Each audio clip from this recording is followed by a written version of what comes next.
4.5 अरब साल पहले की अर्थ की कल्पना कीजिए। जोश और फायर से भरी दुनिया। वोल्केनोस ने सतह को जख्मी कर दिया था। मोल्टन रॉक्स और टॉक्सिक गैसेस उगल कर दम घोटने वाली ऑरेंज हेस बना रही थी। ओशियंस रेडिश ब्राउन थे, डिसॉल्व्ड आयरन से भरे हुए थे और पूरी तरह लाइफलेस। एस्टेरॉइड्स और कॉमेट्स ने प्लैनेट पर बॉम्बार्डमेंट किया, ओशियंस को वेपराइज किया और क्रस्ट को पिघलाया।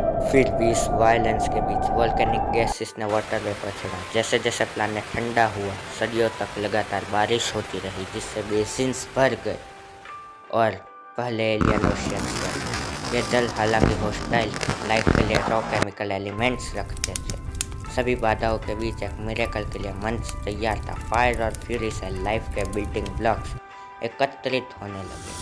इम्पॉसिबल रियलिटी बनने वाला था। आयरन रिच सीज के नीचे हाइड्रोथर्मल वेंट्स ने मिनरल रिच वाटर को अंधेरे में फेंक दिया। यह ऊपर की केओस से सुरक्षित सिंपल मॉलिक्यूल्स एक साथ जुड़ गए और पहली सेल्फ रेप्लिकेटिंग स्ट्रक्चर्स का निर्माण हुआ। लाइफ अदृश्य यूनिसेल्युलर ऑर्गेनिजम्स के रूप में आई। कुछ एबिसिस में डिमली ग्लोइंग थे, उनकी बायोल्यूमिनेंस अस्तित्व का एक शांत संकेत थी। वेंट से चिपके हुए ये कीमोट्रॉन केमिकल एनर्जी से पोषित थे, न कि सनलाइट से।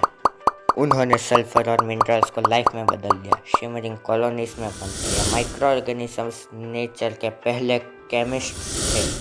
लाइफ की हम्बल बिगिनिंग से आने वाली हर चीज़ के लिए मंच तैयार था। अंधेरे से पहली लाइफ का लाइट उभरा। इन माइक्रो ऑर्गेनिजम्स में साइनोबैक्टीरिया ने एक नई स्ट्रेटेजी विकसित की, फोटोसिंथेसिस। सनलाइट के उपयोग करके उन्होंने ऑक्सीजन का उत्पादन किया, जो उस समय अधिकांश ऑर्गेनिजम्स के लिए फैटल थी। एजिस तक ऑक्सीजन ने ओशियंस में आयरन को रस्ट लगा दिया और बैंडेड आयरन फॉर्मेशंस के रूप में जम गई। जैसे जैसे आयरन समाप्त होता गया, ऑक्सीजन अंततः एटमॉस्फेयर में पहुंच गई। इस ग्रेट ऑक्सीजनेशन इवेंट ने प्लैनेट को बदल दिया, कई पुराने लाइफ फॉर्म्स को वाइप आउट कर दिया। साइनोबैक्टीरिया के लिए यह ट्रायम्फ थी, दूसरों के लिए एक मास एक्सटिंक्शन। ओशियन साफ हो गए, ब्लू हो गए और एयर बदलने लगे। ऑक्सीजन के अराइवल ने नई पॉसिबिलिटीज़ के लिए मंच तैयार किया। वर्ल्ड अब पहले जैसा नहीं रही। लाइफ ने प्लैनेट को हमेशा के लिए बदल दिया। रिवॉल्यूशन वास्तव में शुरू हो गया था। अब सनलाइट सतह पर पहुंच रही थी और ऑक्सीजन एक प्रोटेक्टिव ओजोन लेयर बना दी। इस शील्ड ने घातक यूवी रेज को रोक दिया, जिससे सतह लाइफ के लिए सेफ हो गई। कुछ माइक्रो ऑर्गेनिजम्स ने एरोबिक रेस्पिरेशन के माध्यम से एनर्जी के लिए ऑक्सीजन का उपयोग करके एडेप्ट किया। इस नए प्रोसेस ने कई अधिक एनर्जी रिलीज की, जिससे सेल्स बड़ी और अधिक कॉम्प्लेक्स हो गए।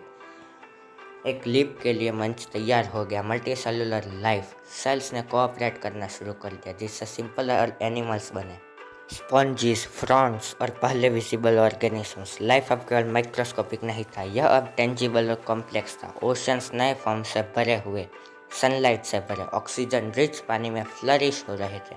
कॉम्प्लेक्स लाइफ का ब्लूप्रिंट इन एंशिएंट सीज में लिखा गया था। सिंगल सेल से पहले एनिमल्स उभरे, कॉम्प्लेक्सिटी की ओर जर्नी शुरू हो गई थी। मल्टी सेल्युलरिटी ने इनोवेशन के एक एक्सप्लोजन को जन्म दिया, कैम्ब्रियन एक्सप्लोजन।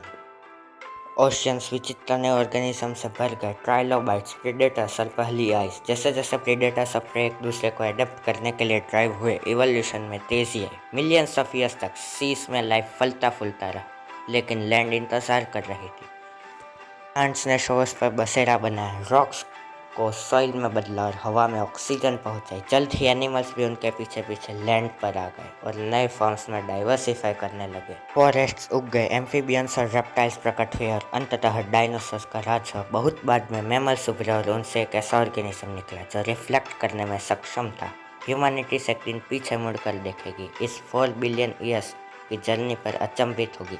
फायर और केओस से एक लिविंग प्लैनेट तक, यह हमारी स्टोरी है। तो यह थी पृथ्वी के जीवन की शुरुआत की कहानी। हमें लगता है कि यह ब्रह्मांड का सबसे बड़ा मिरेकल है। आपको इस वीडियो का कौन सा हिस्सा सबसे ज़्यादा सरप्राइजिंग लगा, हमें कमेंट्स में बताएं। और अगर आपको यह वीडियो पसंद आया हो तो इसे लाइक करें और अपने दोस्तों के साथ शेयर करें। और ऐसी ही अमेजिंग स्टोरीज़ के लिए चैनल को सब्सक्राइब करना ना भूलें।